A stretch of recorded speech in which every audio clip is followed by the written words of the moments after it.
in the air today decides the fate of nations. Air power must be ours where the cause of peace dictates. In the sky over Hong Kong, over the sands of the Middle East.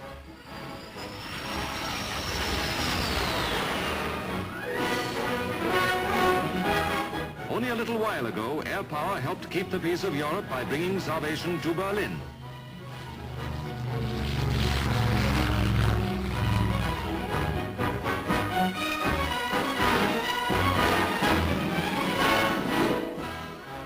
And now across the world to Asia, where those who fight terrorists in Malaya must be supplied by air. History comes roaring closer with the Australian meteors at work for the United Nations over Korea.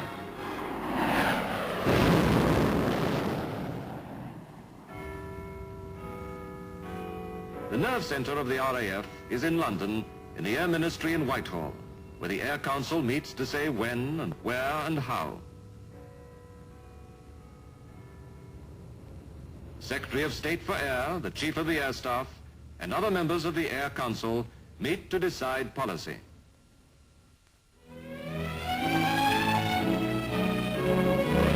Britain's survival lies in the sea lanes and the traffic that flows along them. Today, war has spread to the third dimension, and command of the sea entails command of the air above it. Coastal Command must scan the skies and search the seas. Their eyes reach further than ever in history. We now have the Shackleton long-range reconnaissance aircraft, flying further and staying aloft longer than any of her predecessors.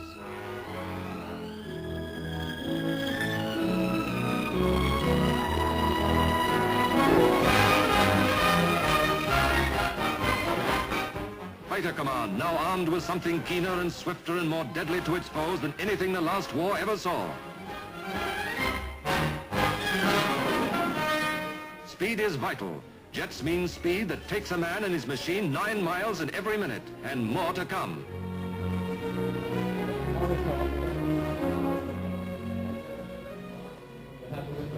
That means new techniques on the ground too. New methods of control. New operations. New radar eyes.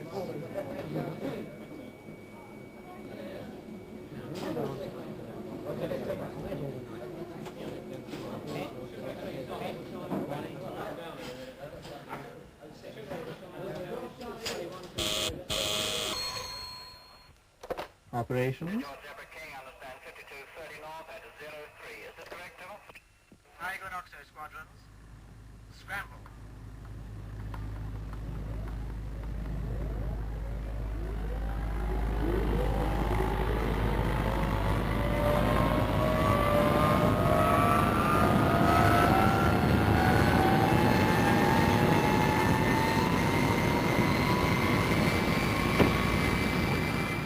More new standards of human skill. The mass takeoff that launches a squadron of jets almost simultaneously into the air from a crowded, howling runway like angry falcons.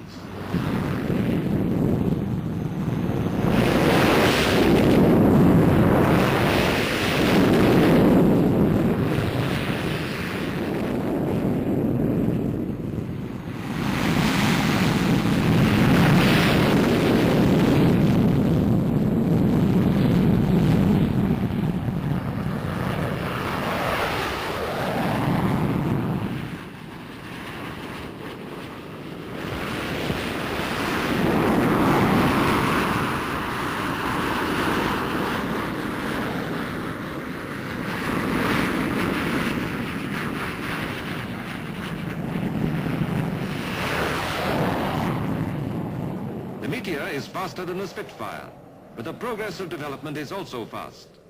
The Meteor is to be replaced by new fighters such as the Swift.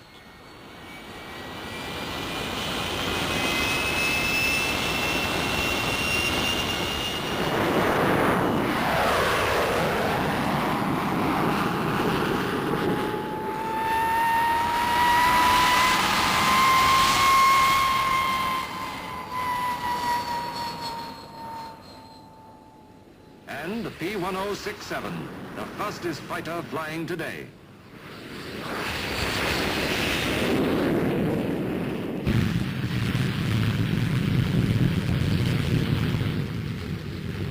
Among the bombers, Anglo-American cooperation is very close.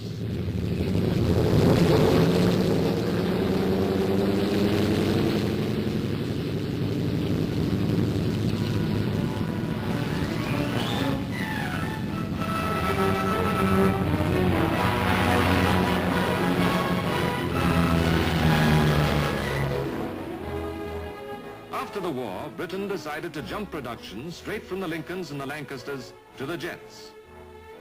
Meanwhile, to ensure a striking force at all times, the RAF manned these Washingtons, as we call the super fortresses.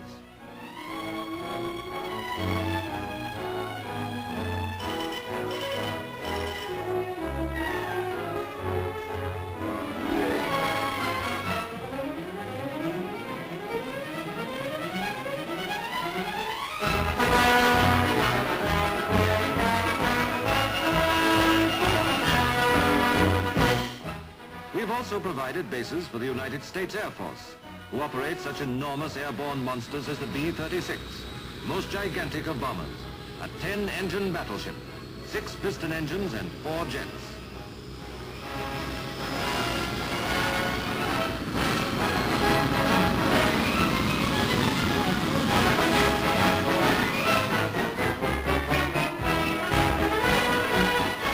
And now the jet bombers of the RAF are coming along. The Canberra is coming into squadron service, a sleek thing more beautiful to the eye than to the ear, which can fly twice as fast as the Lincoln and twice as high.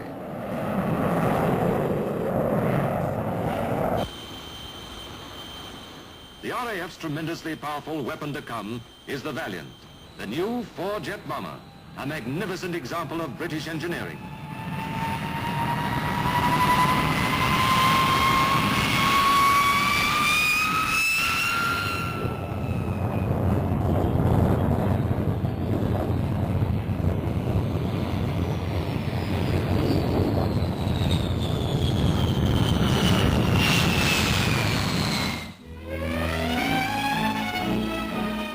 In this disintegrated world, we have at last found an integrated will for peace. The North Atlantic Treaty Organization means an interlocking efficiency, new to the history of this contending world. Now the mechanics of European defense are welded under General Eisenhower and his Air Chief Marshal Saunders, who has the task of coordinating the growing efforts of all our neighbor lands to build their air strength.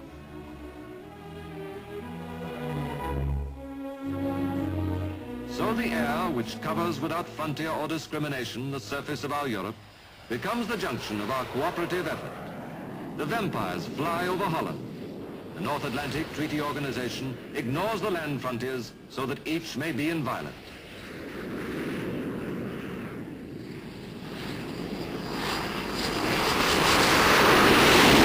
Those who live below, anchored to the anxious ground, watch the passage of the thing that means security to them and to us, and maybe to the world.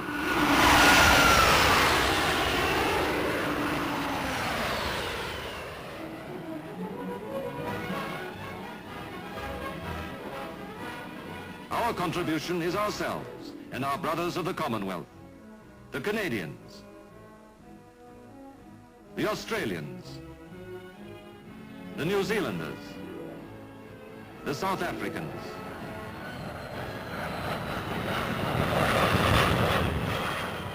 a glorious brotherhood of the air, a common element which is shared by all who breathe it and share a love of freedom.